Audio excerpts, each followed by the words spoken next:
आजादी के चरणों में माला तुम्हें चढ़ाई जाएगी और सुबह तुम्हारे शीशों से डूबी जाएगी। आजादी के संग्राम को पैसों पर खेला जाता है, ये शीश कटाने का सौदा ये सर झेला जाता है।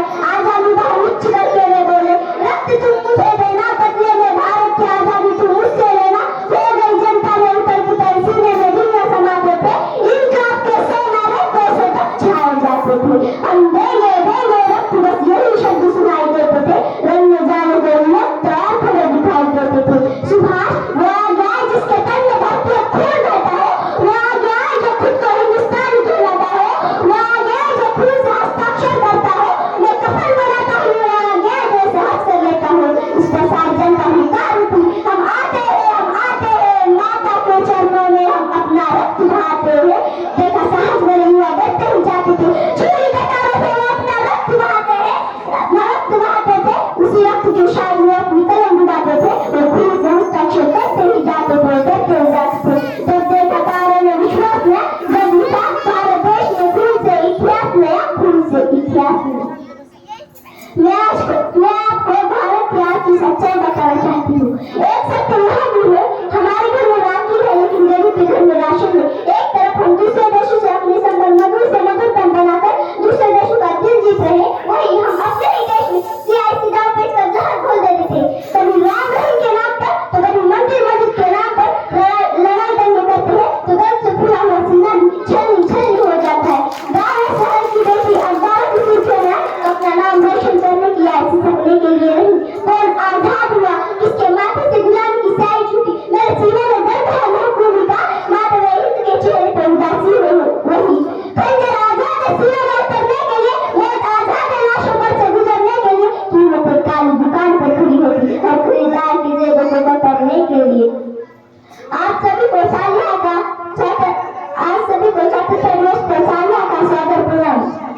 वैसे तो आजादी की लौ 1857 में ही चल चुकी थी और 1943 में हमारे भारत देश को आजाद कराई। प्राचीन मध्यकालीन वर्तमान काल के इसी उदाहरणों से मैं स्पष्ट करना चाहूंगी, जब हम फिरंगियों के फेरे में फंस गए थे, रंग बसंती के एक चोर के आवाज में तोड़े मनाते थे और जान के आने वाला 5 डिग्री तक का तूफान अंग्रेज शासन की जोड़े में तूफान ला देता था। उसके बाद 61, 62 और 65 की युद्ध में अपना सुहाग गवा देने वाले औरत जब घर के हालात हुआ करते थे कि प्यार की भरपूर गया, माल का सिंदूर गया, नन्हे नई हालों की लौंगटियां चली गई, छोटी बेटियों की चोटियां चली गई, बाप की कमाई चली गई, भाई की पढ़ाई चली गई।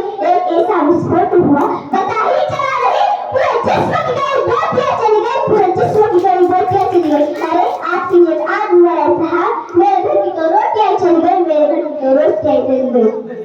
वाले हालात पैदा हो जाने के बावजूद भी एक माँ अपने बेटे को सरहद पर दुश्मन की धज्जियां उड़ाकर देती थी और पत्र लिखा करती थी कि अम्मा ने खत लिखा है बड़े ही चाव से, कि अम्मा ने खत लिखा है बड़े चाव से, पुत्र मेरे ना घबराना, 1 इंच भी पीछे न हटना, चाहे इंच कट जाना, चाहे इंच कट जाना।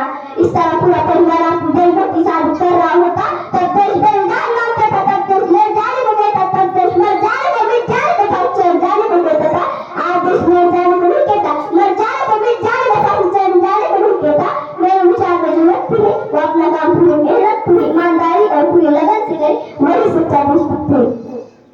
मेरा भी मानती हूँ आपसे कोई फैसले करने की कोई रंग में रंगाई देशभक्त, यदि आप कहिए वो एक साल में 2 बार हाथ में तिरंगा लहराई देशभक्त, तो मैं आपसे पूछना चाहूंगी कि फुटपाथ में रहने वाला बच्चा ट्रैफिक की छाया में नंगे पांव में हाथ में तिरंगा बेच रहा होता, तो आप उसे उसकी देशभक्ति कहेंगे? नहीं, ये उसके पेट के भूत की शक्ति है जो उसे ऐसा करने पे मजबूर कर देती है, क्योंकि ना मस्जिद को जानते हैं ना शिवालयों को जानते,